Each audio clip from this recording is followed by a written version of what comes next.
Olá pessoal, tudo bem? Meu nome é Rodrigo Renault e nesse vídeo a gente vai ver os principais tópicos de processo decisório. Vem comigo, bora! Pessoal, vamos lá, se você ainda não me segue, me siga lá no Instagram, no canal do YouTube.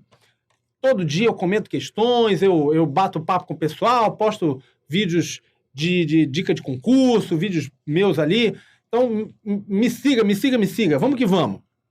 Processo decisório, pessoal. Tomar decisão é algo que todo mundo faz, ou seja, todo mundo faz tomada de decisão na vida, seja quando você acorda, o que você vai tomar café, qual é o caminho que você vai usar para o seu trabalho, o que você vai fazer ali primeiro no seu trabalho, onde é que você vai almoçar, ou seja, a gente está tomando decisão todo santo dia, tá? Então isso não é algo que funciona só dentro de uma organização. Mas aqui a gente vai ver, obviamente, basicamente, a tomada de decisão dentro do ambiente corporativo. Belezinha? Então, basicamente, tomar decisão, uma decisão, é você escolher entre algumas alternativas, tá? Então a gente vai tomar decisão, basicamente, o que é isso? Você vai escolher alguma alternativa de caminho, de solução para você resolver algum problema teu ou aproveitar alguma oportunidade que você tem ali na tua frente. Belezinha? Então, a gente vai ver exatamente quais são as sequências de etapas ali do processo de tomada de decisão, que vai desde a gente identificar que o problema existe até pôr em prática aquela ação para você resolver a tua situação. Vamos lá. Então, como eu estou falando, todo mundo toma decisão, e essas decisões podem desde ser aquelas bem simplesinhas, o dia a dia ali, coisas banais, até coisas bastante complexas que vão mudar ali a tua realidade, mudar a situação da tua organização, tá? Então, naturalmente, elas podem ser difíceis, ou seja, que profissão você vai escolher, com quem que você vai casar, até decisões diárias, qual é o refrigerante que você vai tomar no almoço e coisas do tipo, tá?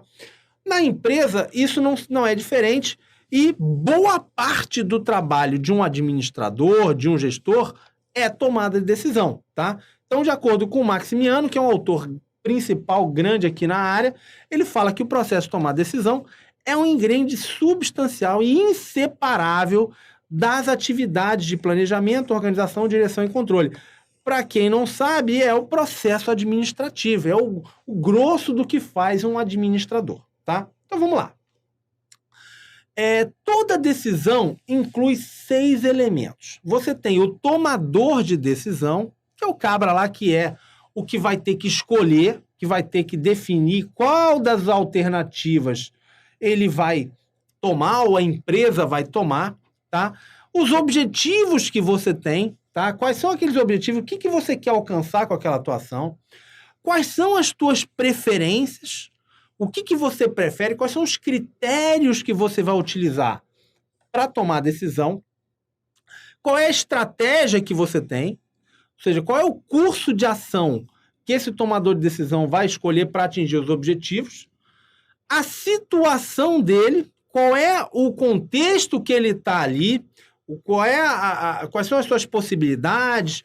Quais são os fatores que estão envolvidos ali no ambiente?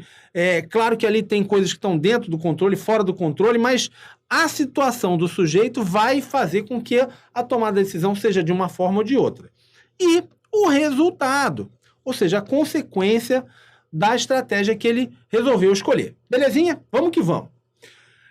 De acordo com o que a Venato, a gente tem 7 etapas no processo decisório. Primeiro é a percepção da situação que envolve aquele problema, tá? Então você entende ali aquela situação e vê que aquilo ali tem um problema. Analisa e define o problema. Basicamente, identifica ali o problema direitinho que você tem. Definição dos objetivos, procura das alternativas de solução ou dos cursos de ação, avalia e compara as alternativas que você dispõe, escolhe a alternativa que você acha que é mais adequada para atingir os seus objetivos e executa, implementa a alternativa escolhida. Então, basicamente aqui, Você entende que você tem uma situação que tem ali um problema, define o teu problema, define os teus objetivos, o que você quer atingir, busca as alternativas para você resolver esse teu problema, escolhe qual das melhores ali, avalie, compara, escolhe e implementa. Vamos lá.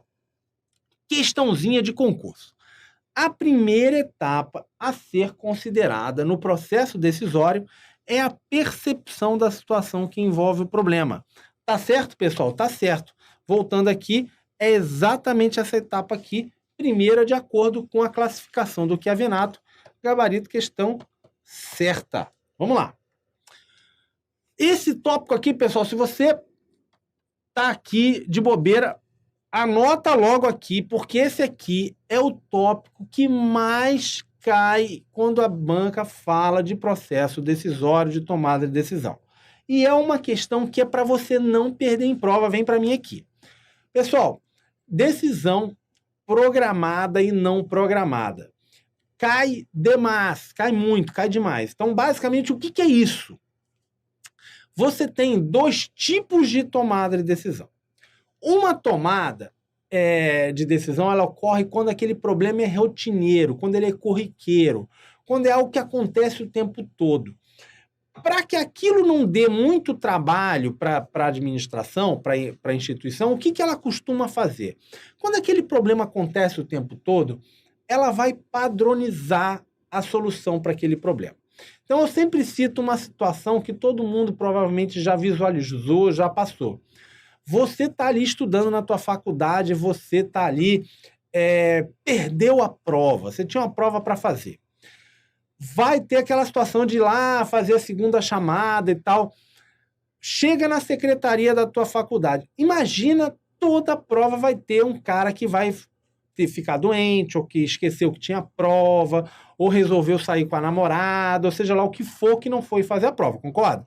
Você tem uma faculdade grande ali, milhares de alunos, toda hora tem um cara faltando prova. Então, aquele é um problema rotineiro, corriqueiro, acontece o tempo todo. Concorda comigo? Então, vamos lá. O cara da secretaria, ele não vai chegar lá e o aluno vira para ele, faltei a prova, e aí o que eu faço? Ele não vai falar, rapaz, agora, o que eu faço com isso? Pô, vou pesquisar quais são as alternativas. Ele não vai fazer isso. Por quê? Porque já existe uma manualização, uma padronização de como é que você resolve aquele problema. Porque aquilo acontece o tempo todo. Então, é mais fácil você definir, olha, alguém ali, em algum momento, definiu, olha, toda vez que vier o aluno que tiver perdido a prova, ele paga uma taxa de R$30, faz aqui o requerimento tal, e aí ele vai fazer a prova no dia tal. Ponto! Está resolvido o problema. Então, isso é o que a gente chama de decisão programada ou estruturada. Por quê? Porque é um problema rotineiro, acontece o tempo todo e não existe mais uma análise do caso. E agora o que eu faço? Quais são as alternativas? Já existe o quê? Se isso, faz aquilo. Se aconteceu tal coisa, faz aquilo, tá? Isso é uma decisão programada. Já a decisão não programada é o contrário. É algo que não acontece muitas vezes, que não é rotineiro, que nunca às vezes aconteceu, não é tratado, não existe uma solução pronta para aquele problema. E aí o que acontece naturalmente? Óbvio, acontece uma situação, rapaz, isso aí nunca aconteceu. Aí o cara chama o chefe, chefe, tem aí o rapaz e aconteceu tal coisa, e aí o que eu faço com esse cara? Aí, obviamente, você tem que fazer o quê? Uma análise do caso, você vai fazer o que a gente imagina como tomar decisão, analisar o problema, identificar ali o problema, quais são as alternativas de solução do problema, ou seja, tem uma análise maior até você definir como é que você vai solucionar aquela situação, entendeu? Então, programada é aquela decisão, papum, aconteceu isso, já tem um procedimento ali definido de como é que você resolve aquele problema. Não programada aí é aquela que você tem que analisar, ver os dados, alternativas, escolher e por aí vai. Show de bola? Então volta para cá. Só obviamente falando, programada é rotineira, padronizada, não programada é incomum. Vamos lá. Questãozinha de concurso para a gente ver como é que isso pode ser cobrado.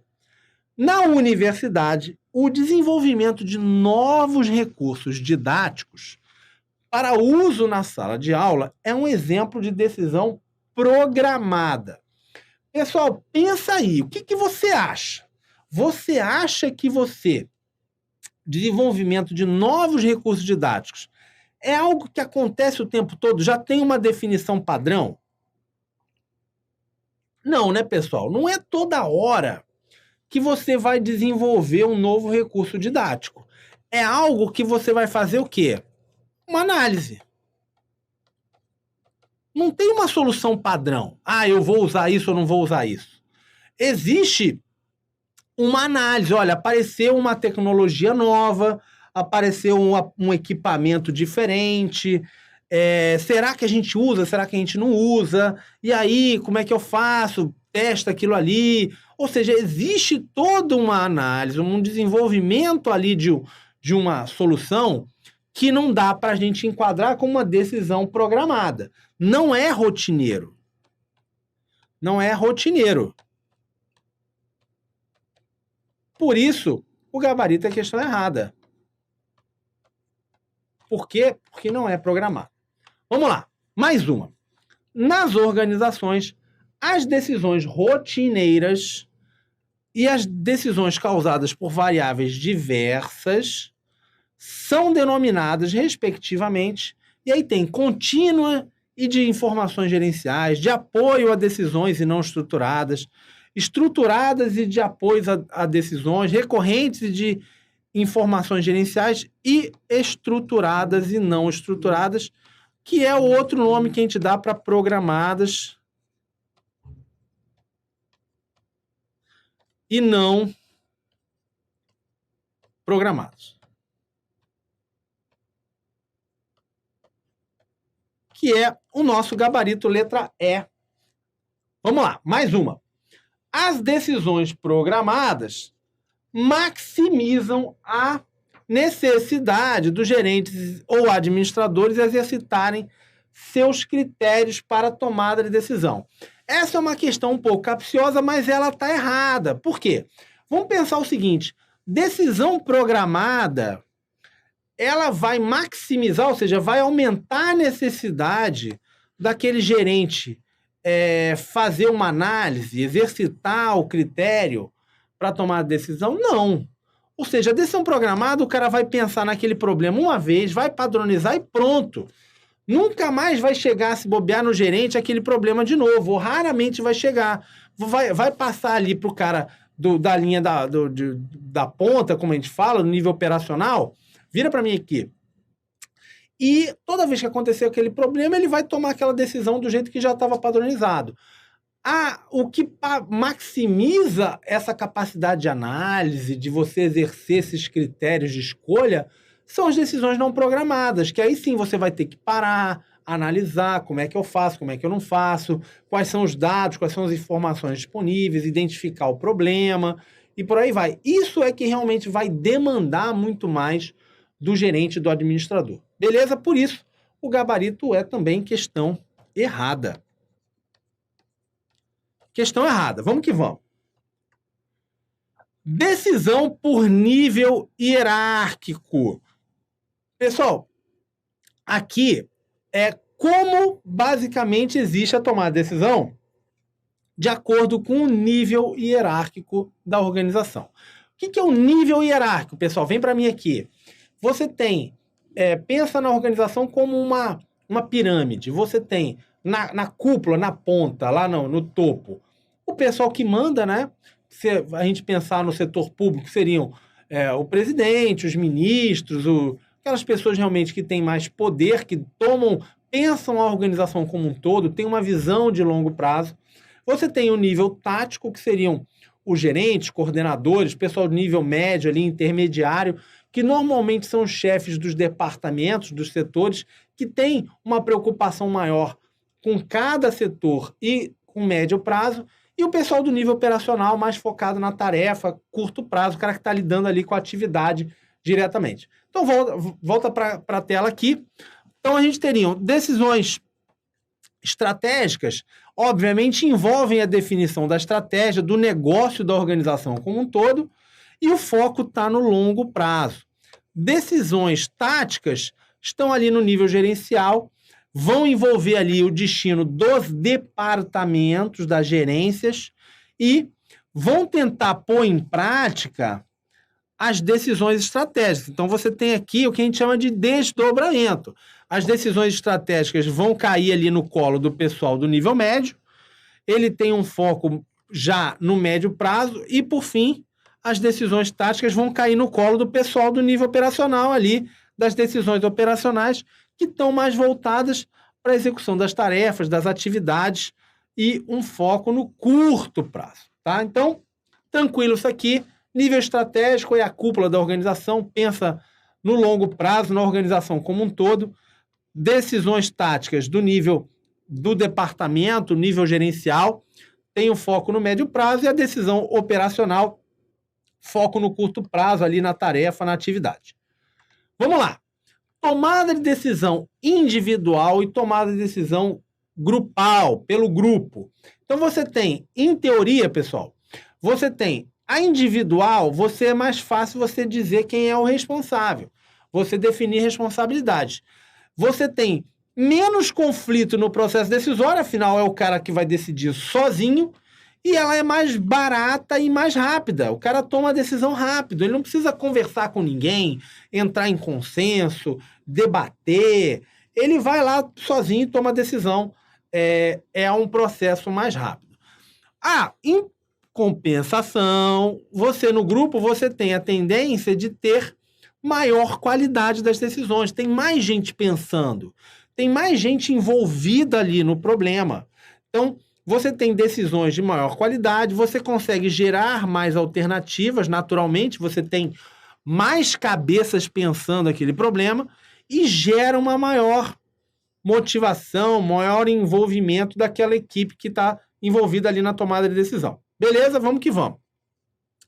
Vamos falar agora de modelos racionais, modelos de racionalidade limitada e da intuição, de modelos intuitivos. Essa é outra teoria que bastante cobrada, principalmente quando fala da racionalidade limitada, e não é um tema complicado para você matar. Vamos que vamos falar melhor sobre isso. A gente, quando fala de modelo racional de tomada de decisões, ou modelo clássico, é um modelo ideal. Deixa eu explicar o que eu estou querendo dizer com isso. A ideia é o seguinte, que os gestores tomariam decisões lógicas, ou seja, utilizando somente a razão, e que buscariam maximizar os resultados das empresas.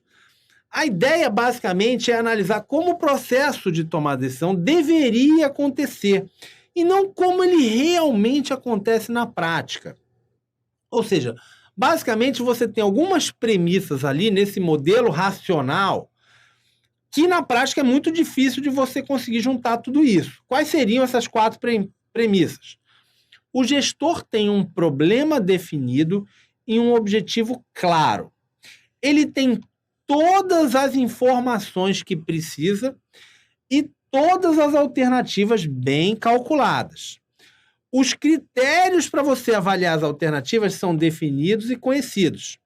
E o gestor é lógico e busca maximizar os resultados da organização. Então, vocês já viram aí que, principalmente esse ponto aqui e esse aqui, é bem complicado, né? Porque quem é que tem todas as informações que precisa e consegue calcular todas as alternativas? Difícil, né? E outra coisa, quem é que usa só a razão para tomar decisão? Não usa nada da emoção. É também difícil você imaginar, né? Então, a teoria ela tem o objetivo de aumentar a racionalidade dos gestores, mas realmente descreve mal o processo como ele realmente acontece, tá?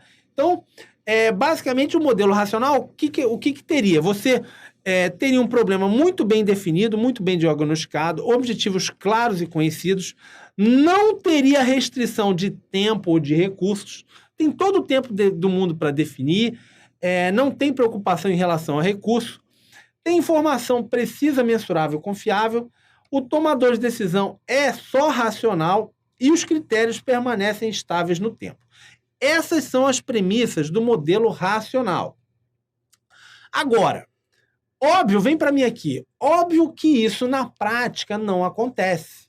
Então, na prática, todo mundo tem limitação de tempo, não usa só a razão para tomar decisão, ou seja, você tem diversas limitações no processo de tomar decisão. Então, o que o Simon dizia, que era o cara que estudou essa parte, ele dizia o seguinte, olha, na prática, todo mundo tem limitações cognitivas ali para tomar decisão, e a tomada de decisão, ela não é racional, como o modelo clássico diria. E ele trouxe essa outra classificação, que seria da racionalidade limitada. Então, vem para cá, vamos ver como é que é a racionalidade limitada. Ou seja, você tem limitações do contexto, restrições de tempo, de custo, você não tem todo o tempo do mundo para tomar decisão, você não tem recursos ilimitados, você tem situação complexa, poucas informações. Além disso, existem as limitações pessoais também. Você não consegue armazenar todas as informações que você gostaria, você não consegue processar essas informações todas, você tem desvios ali de percepção ligados à parte emotiva, preferências pessoais, visões de mundo e por aí vai, tá? E o que o Simon trouxe foi exatamente mostrar esses limites do modelo racional. Na prática, os gestores não usam o modelo racional, como a teoria dizia.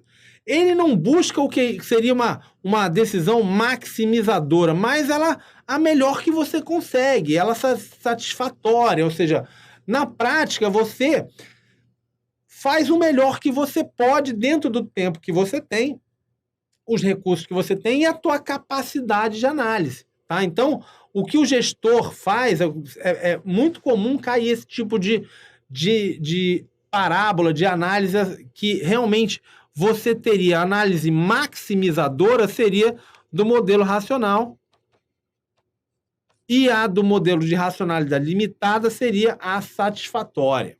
Então, basicamente, essas são as diferenças entre o modelo racional e a racionalidade limitada. Agora, você também tem o que a gente chama de intuição. Ou seja, a intuição é aquela situação onde você não tem um pensamento consciente. Não é exatamente irracionalidade, ou seja, não você está fazendo algo que não é racional. É simplesmente algo que você não tem dados para você cravar, para você dizer, estou fazendo isso por causa daquilo, mas que algo ali, das tuas experiências, da tua sensibilidade, de alguma coisa que está te dizendo, né, como a gente diz no popular, tem algo me dizendo, isso é a sua intuição. Ou seja, todo mundo pode e usa um pouco da intuição em algum momento.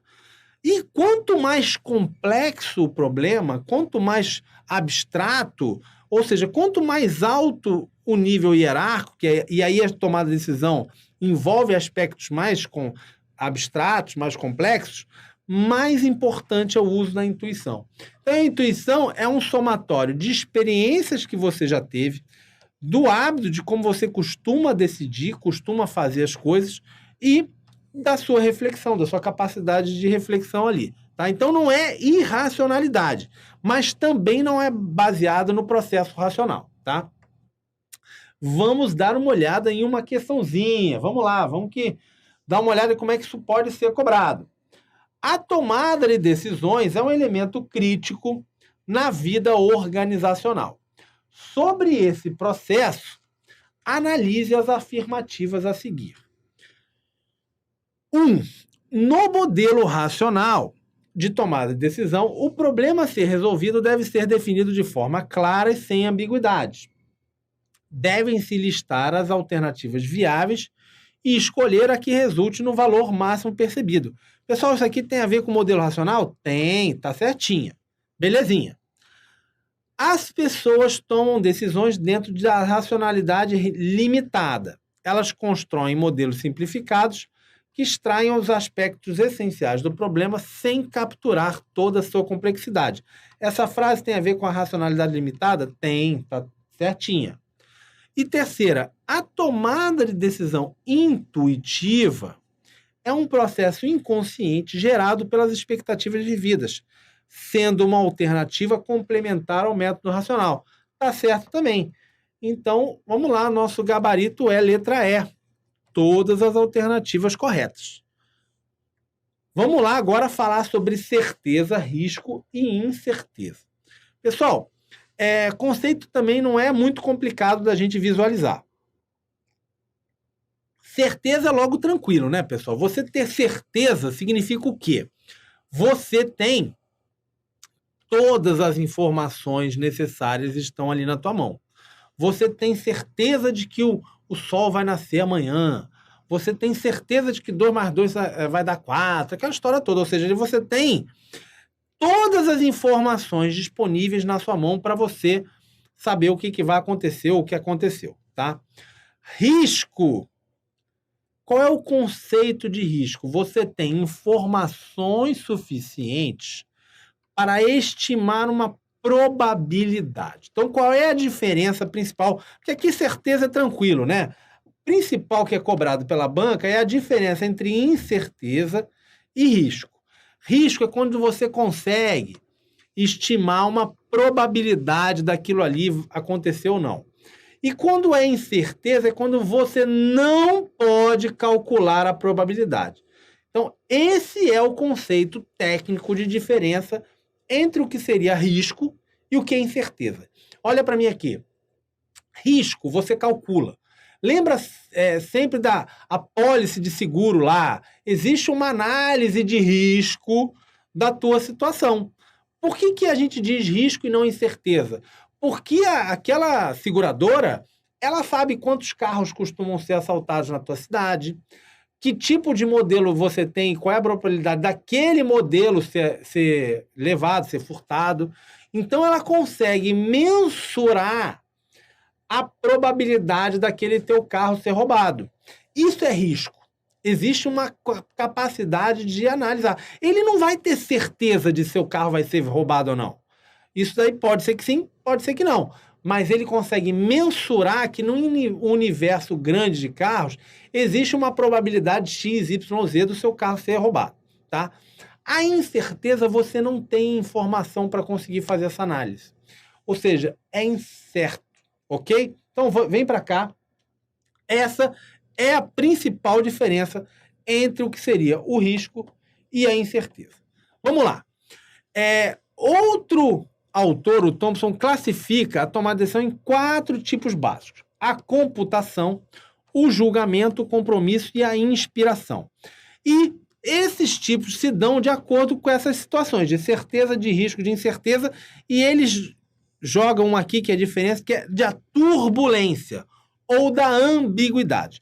Vamos falar aqui quais seriam os tipos de tomada de decisão. Vamos lá. Primeiro seria o da computação, que ocorre no ambiente de certeza. Então, você tem todas as informações e você consegue tomar uma decisão baseada nos dados que você já tem, tá? A outra seria o julgamento. Você tem os objetivos definidos, tem informações, mas você não sabe o que vai acontecer no futuro. Então, você vai tomar a decisão de acordo com a avaliação das suas probabilidades, ou seja, você tem uma situação de risco, tá? Você tem o compromisso, que você tem objetivos definidos, mas tem pouca informação. Ou seja, você conhece as causas, mas as preferências pelo resultado são incertas, ou seja, você tem a situação de incerteza. E, por fim, a inspiração, onde você não tem ali as causas, objetivos e preferências conhecidas, e o ambiente ali muda muito rápido, ou seja, você tem um ambiente mais ainda complicado do que o da incerteza, e que o autor chama de turbulência, tá? Então, aqui, de cima para baixo, a gente vai piorando a situação, né? Certeza, você tem todas as informações, todos os dados, você sabe o que vai acontecer. O risco você consegue calcular a probabilidade. A incerteza você tem os objetivos definidos, mas não consegue calcular a probabilidade. E na turbulência você não tem nada conhecido, tá? Então, é isso aí. Vamos cair dentro de uma questão aqui. No processo de tomada de decisões, os administradores devem pesar alternativas, muitas das quais envolvem acontecimentos futuros difíceis de serem previstos. Por isso, as situações de tomada de decisão são frequentemente classificadas em um contínuo que vai da certeza, altamente previsível, à turbulência, que é altamente imprevisível. Conforme sugerido pelo Stoner e o Freeman, o risco refere-se à condição para tomar decisão. Então, ele aqui, na verdade, às vezes até eu brinco, né? A questão começa aqui, né? O risco refere-se à condição para tomar decisão. Até aqui ele está contando uma historinha para você. Então vamos lá, letra A. Na qual os administradores enfrentam em situações externas imprevisíveis ou não têm as informações necessárias para estabelecer a probabilidade de determinados eventos. Então ele não sabe o que está no externo, mas não tem todas as informações. Seria o caso da incerteza, né?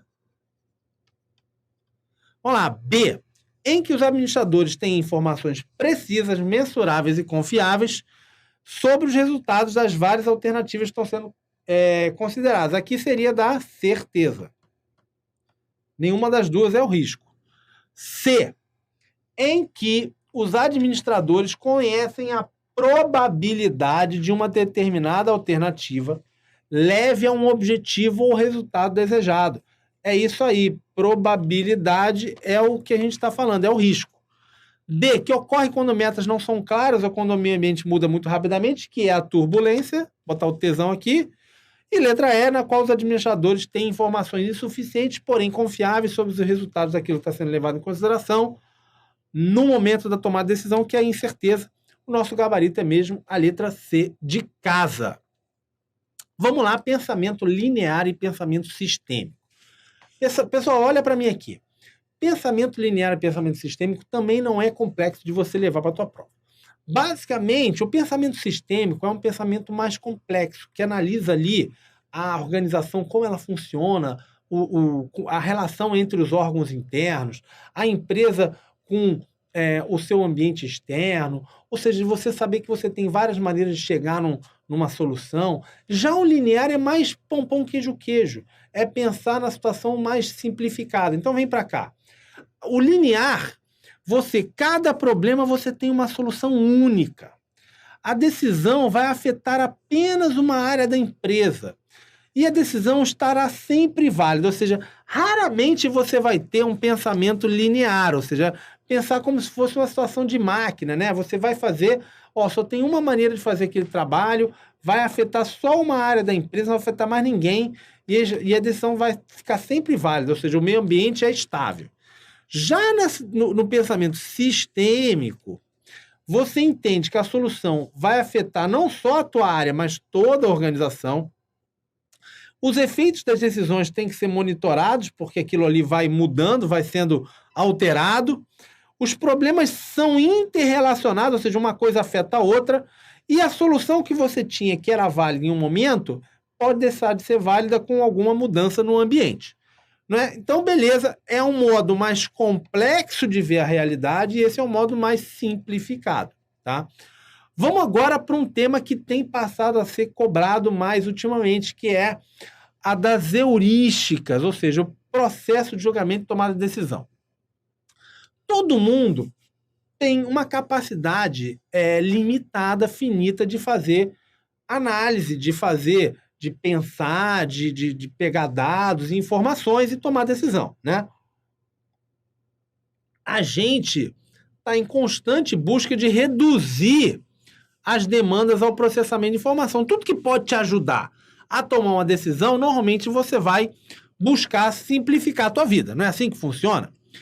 Essas técnicas que são utilizadas para você reduzir essa demanda de análise, a gente chama de heurística de julgamento, tá? Então, heurística de julgamento nada mais é do que técnica para você reduzir a demanda de pensamento ali, de análise, de você queimar menos a tua mufa, tá? Então, obviamente, a gente tem uma capacidade limitada de solucionar e analisar problemas complexos, e a gente vai buscar não a situação ótima, maximizadora, mas o que seja melhor possível, razoável, dentro do tempo e da capacidade que você tem. Beleza? Vamos lá. De acordo com esse autor aqui, o Bazerman, a gente pode classificar o processo de julgamento e tomada de decisão em dois tipos. O probabilístico, que é onde você conhece a chance, a probabilidade daquele evento ocorrer, e o do julgamento de valor, onde você vai ter ali suas preferências, a tua posição em relação ao risco, aos valores em geral. Para ele, em relação ao julgamento probabilístico, a gente tem 3 grupos básicos de regras práticas ou das heurísticas de julgamento, que a gente costuma utilizar para simplificar a nossa vida, e é isso que costuma cair em prova de concurso, pessoal. Esses 3 grupos são o da disponibilidade, o da representatividade e o da ancoragem e ajustamento. Vamos lá. Quais são basicamente esses 3, pessoal? O da disponibilidade, o próprio nome já está dizendo aqui, é aquele onde você vai tomar a decisão baseado nos dados que você se lembra, tá? Ou seja, a facilidade com que você consegue lembrar das ocorrências daquele evento. Então, se você acha que aquilo ali ocorre muito, ou se você viu ocorrer bastante ultimamente, você vai tomar a decisão de uma maneira assim ou assado. Então, tem muito a ver com a facilidade que você tem de ter os dados, de analisar aquele problema. O da representatividade é também chamado de julgamento pelo estereótipo. Ou seja, você tem algum modelo mental de referência e você vai usar aquilo ali para tomar aquela decisão. É muito comum você fazer isso, por exemplo, quando você tem contratação. Então, por exemplo, você vai contratar uma pessoa. Você não tem capacidade de analisar 100% daquelas pessoas. Vira para mim aqui. Você vai fazer ali uma análise de 100 pessoas, 100 currículos. Um julgamento pela representatividade é o seguinte, olha, por exemplo, na minha cidade, as melhores faculdades são a UFRJ, a PUC, o IBMEC.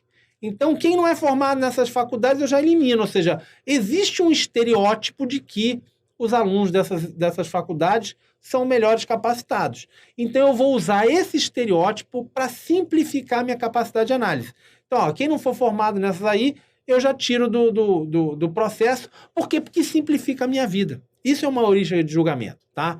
Óbvio que você pode ter, se você tivesse capacidade de analisar muito bem aqueles 100 candidatos ali, você talvez encontrasse alguém que não é formado nessa faculdade e que é um excelente candidato, mas aí você teria que ter analisado esses 100 caras. Ia te dar muito mais trabalho. Entendeu o que é uma heurística de julgamento? Vem para cá. Então, a da representatividade é o do estereótipo. E a da ancoragem e ajustamento, o próprio nome já diz, da ancoragem, ou seja, você tem uma base, uma âncora, e aí você vai fazendo ajuste de acordo com esse valor inicial, tá? Então, por exemplo, sei lá, 1 milhão é um número legal ali de faturamento. Então, você vai fazer a análise de acordo com o que se aproxima disso aqui. Você usa essa base como âncora para você tomar um julgamento, tá? Então, vamos lá aqui. Vamos cair dentro de uma questão, vamos ver como é que a gente resolve isso. Um gerente de marketing recebeu cerca de 50 currículos de candidatos a uma vaga para analista na sua área. Diante do grande número de informações e das restrições de tempo e de recursos para avaliar todos os candidatos, o gestor decidiu restringir sua análise aos currículos dos candidatos formados nas 2 universidades consideradas as melhores da cidade, pois acredita que dessas universidades só sai gente bem formada. Em seu processo de tomar decisão, o gerente está utilizando de uma heurística conhecida como... Pessoal, como a gente falou, existem 3 tipos. A disponibilidade,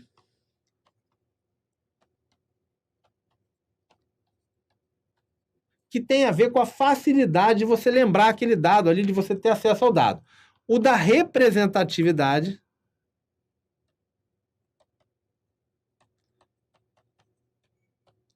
que é o do estereótipo, e da ancoragem, que você usa um dado ali para ancorar tuas expectativas.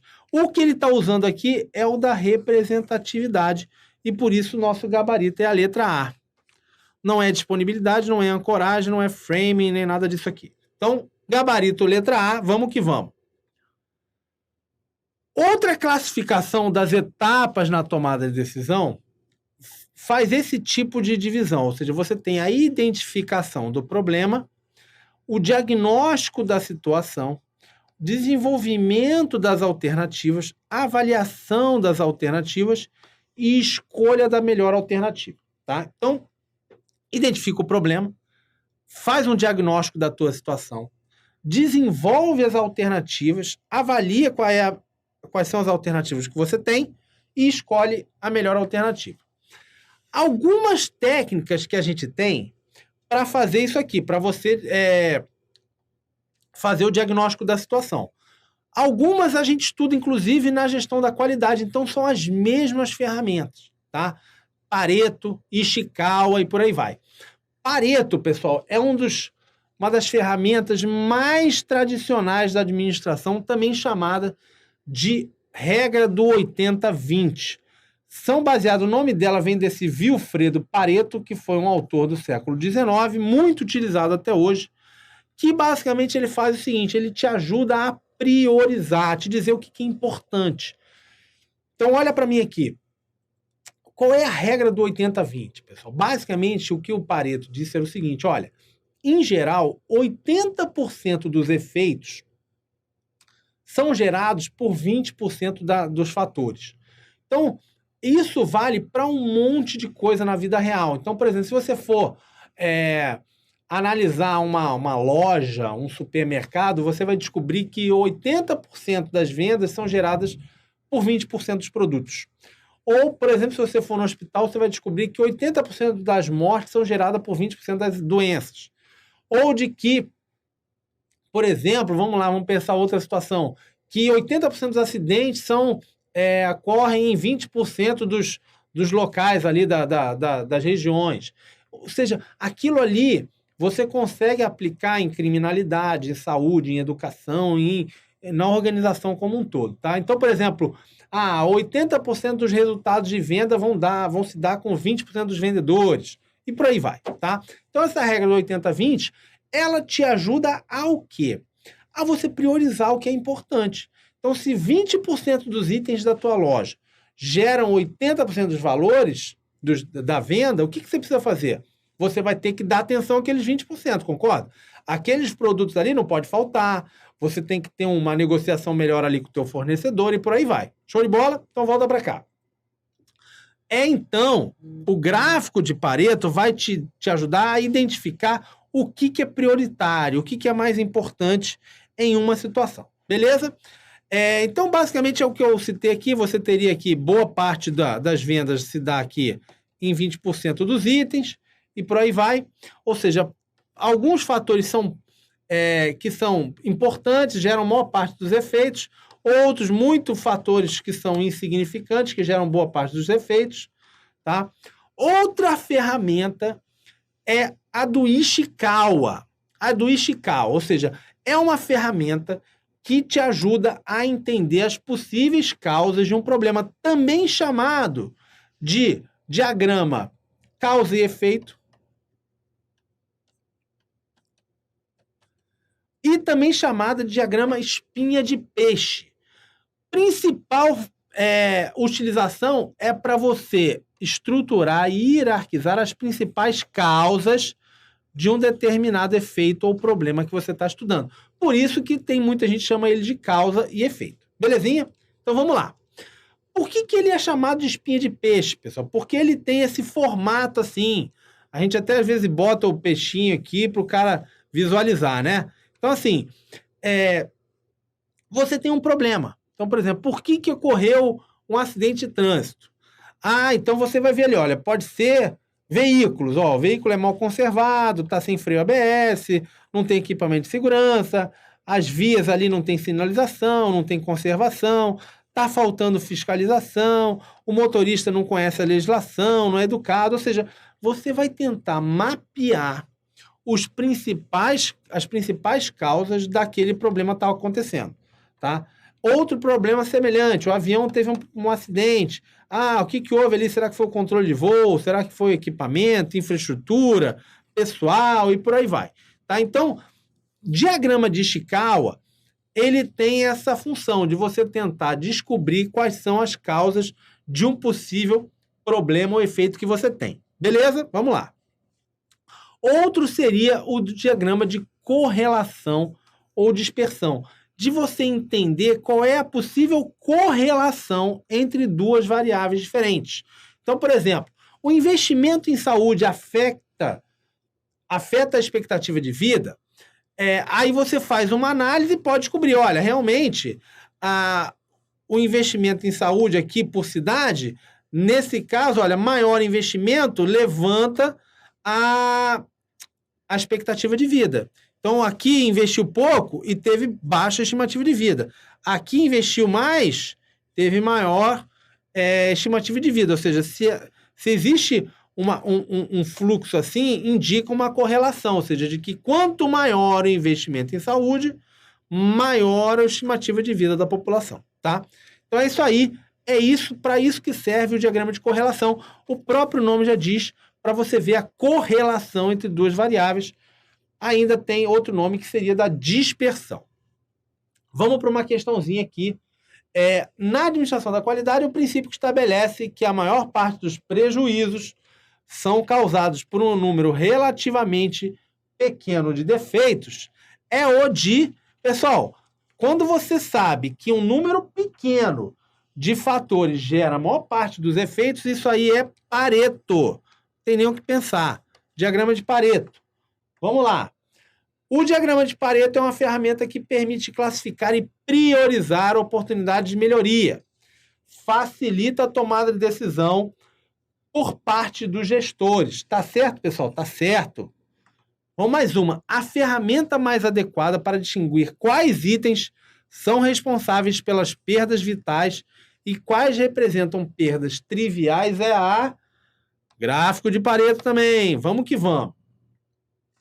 Agora vamos para outro tema que é bastante cobrado quando a banca fala de tomada de decisão, de processo decisório, que são as ferramentas de desenvolvimento de alternativa. Ou seja, como é que você desenvolve as alternativas que depois você vai escolher. A gente tem essas principais aqui. O brainstorming e o seu irmão aqui, o brainwriting, análise do campo de forças, árvore de decisão, método cartesiano e método Delphi. Vamos lá, vamos ver cada uma delas. Pessoal, primeiro o brainstorming. Vem para mim aqui. Brainstorming é muito cobrado bastante, e eu acho que ele é cobrado principalmente porque é um termo em inglês. Então, quando o cara nunca estudou, nunca viu esse termo, o cara olha, que é isso, meu Deus do céu, brainstorming. Então, quebra ali, dá aquele nó cerebral lá e o cara não sai do lugar. E também porque é algo bastante utilizado na administração pública, também na administração privada, ou seja, ele é algo simples de aplicar, nem sempre é bem feito, mas esse é outro problema. E então, assim, é bastante cobrado. E não é difícil de você entender.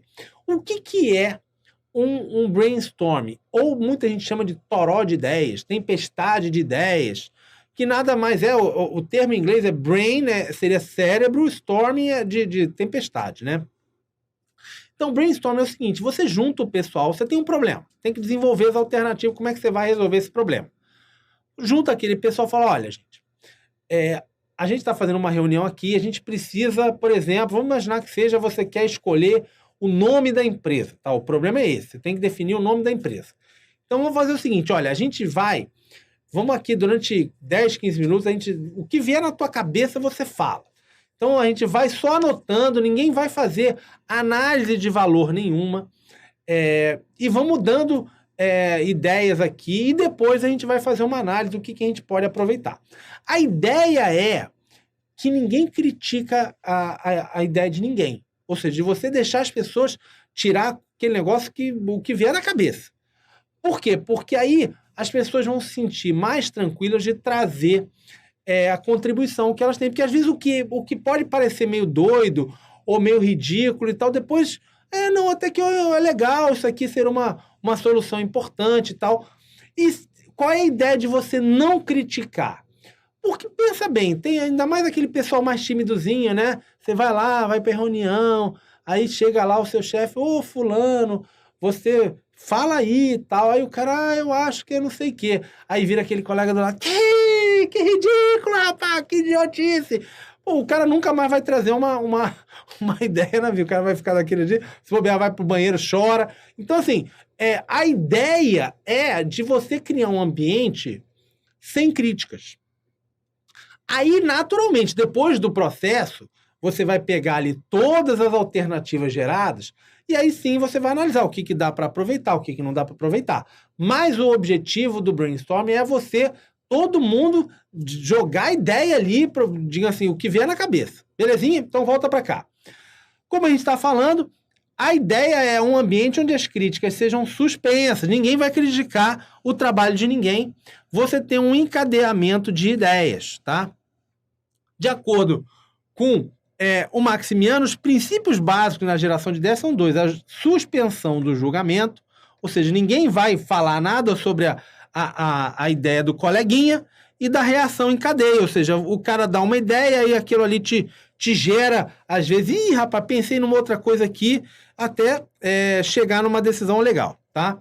Então, ou seja, esses dois princípios asseguram que as pessoas se exprimam livremente, sem receio de críticas, e que as ideias se associem e gerem novas ideias num processo que o objetivo é assegurar, primeiro, a quantidade de alternativas. Preste atenção nisso aqui, que isso aqui é bastante cobrado, tá?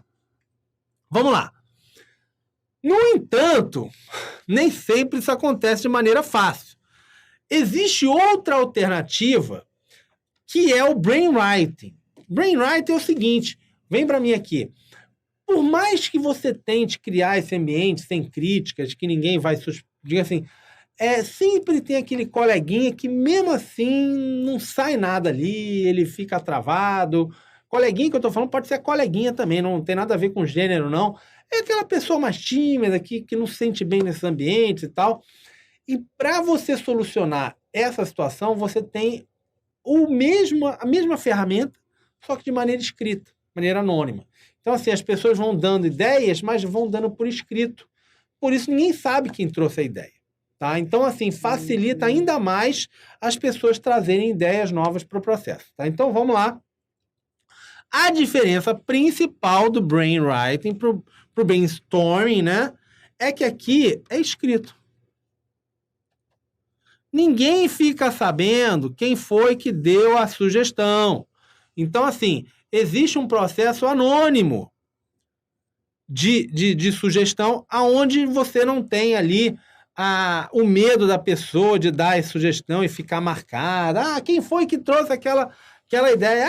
Foi fulano. Então, ninguém fica sabendo que foi o fulano e o cara pode dar a sugestão dele ali tranquilinho, tá? Vamos lá, outro seria a análise do campo de forças. O conceito por trás é o seguinte, todo comportamento é derivado do equilíbrio ou não de duas forças opostas. Você tem as forças propulsoras, né? O pessoal ali que está te ajudando, ou a situação que está te ajudando, e as forças restritivas, que está te atrapalhando, tá? Então você tem ali o pessoal que te ajuda e o pessoal que te atrapalha, né? Então, se você tiver uma força maior que a outra, você vai empurrar o comportamento numa direção ou em outra.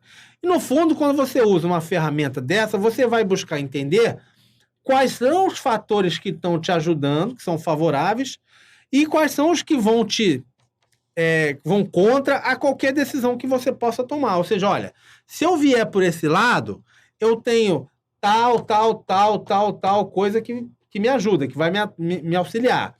E, por outro lado, eu tenho tal resistência. É isso que é a análise do campo de força, tá? O diagrama da árvore de decisão Já basicamente é uma maneira que você tem de tentar detalhar e desdobrar cada decisão possível para você analisar o impacto e as possibilidades que você teria. Então, assim, olha, eu posso vir por aqui, por aqui, por aqui. Aqui, se acontecer tal coisa, eu posso vir para cá, para cá, para cá.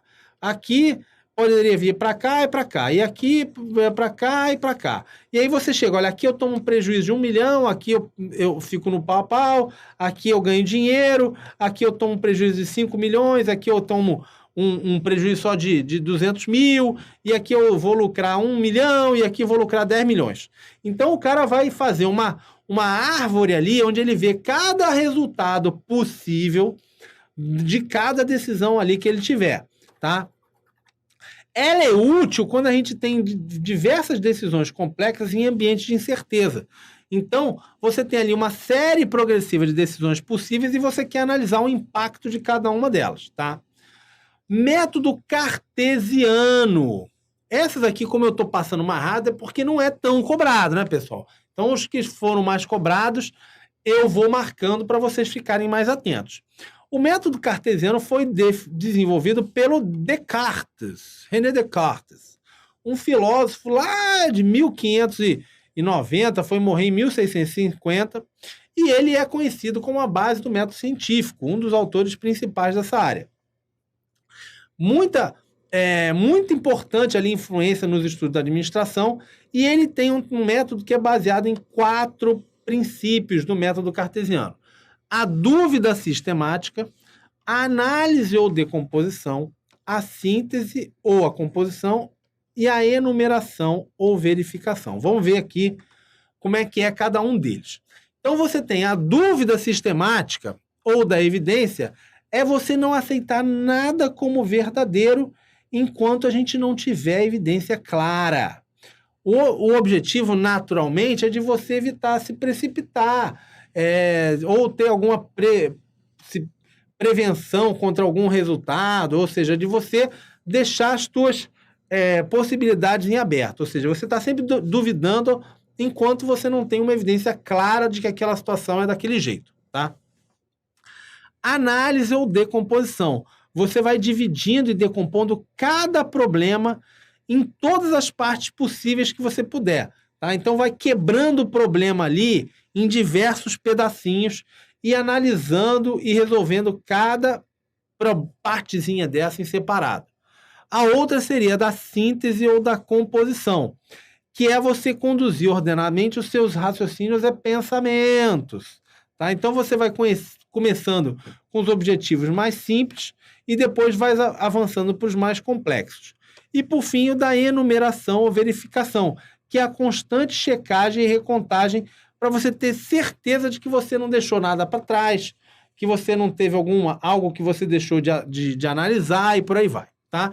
Então, dúvida sistemática, análise ou decomposição, síntese ou composição e enumeração e verificação. Vamos lá para o método Delphi. Método Delphi, pessoal, é uma maneira que você tem de chegar a certos consensos usando o anonimato.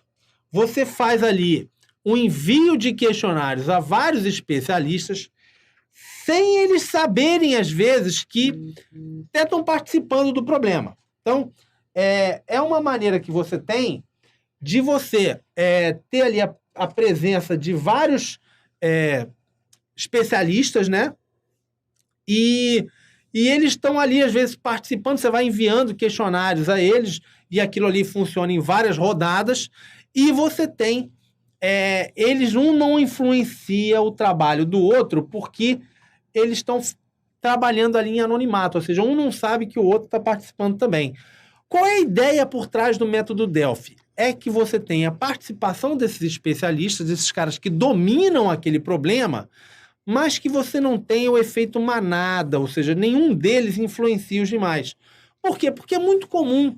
Se você pegar, por exemplo, grandes especialistas e botar todo mundo numa sala, tem sempre alguém que tem mais uma liderança, é mais proeminente, e se esse cara se posicionar, o outro coleguinha não vai contra. Então, se você não tem ali, sabendo o que o outro falou, você tem uma probabilidade maior de que cada um traga seus próprios pensamentos, sem se preocupar em ofender o coleguinha, de impressionar os demais e por aí vai, tá?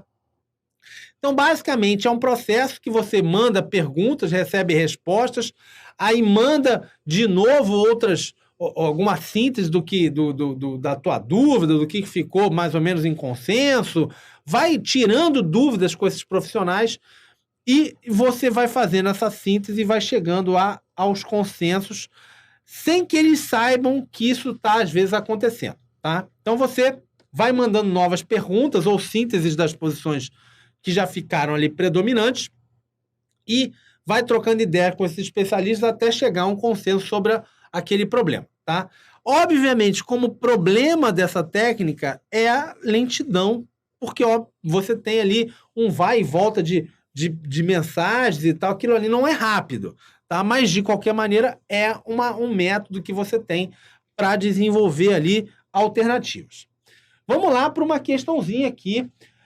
O brainstorming ou tempestade cerebral é uma técnica de trabalho em grupo no qual os participantes apresentam ideias de forma espontânea sobre um determinado problema.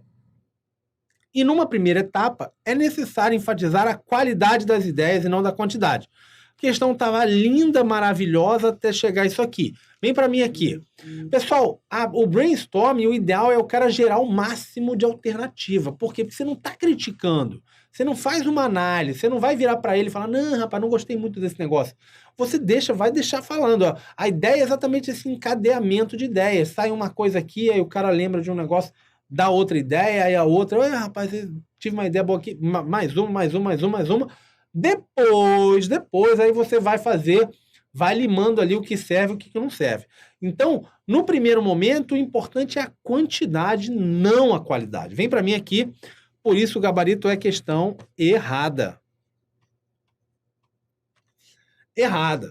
Vamos lá, mais uma aqui. O brainstorming pressupõe uma postura ativa do facilitador que deve manter o dinamismo e a objetividade das sugestões e, ao mesmo tempo, assegurar o direcionamento das sugestões dadas pelo grupo. Para isso, ele deve eliminar logo de início ideias aparentemente desconexas, nada a ver, né? Ou seja, é exatamente o contrário. Ele não deve eliminar nada, vai deixando o pessoal dar ideia, evita críticas para você ter exatamente esse encadeamento de ideias, por isso o gabarito é questão errada. Então é isso aí, pessoal. Mais uma vez, não deixe de me seguir lá no Instagram, no YouTube, no Face. Volta para mim aqui. Espero que você tenha curtido esse vídeo. Até a próxima. Um grande abraço. Valeu!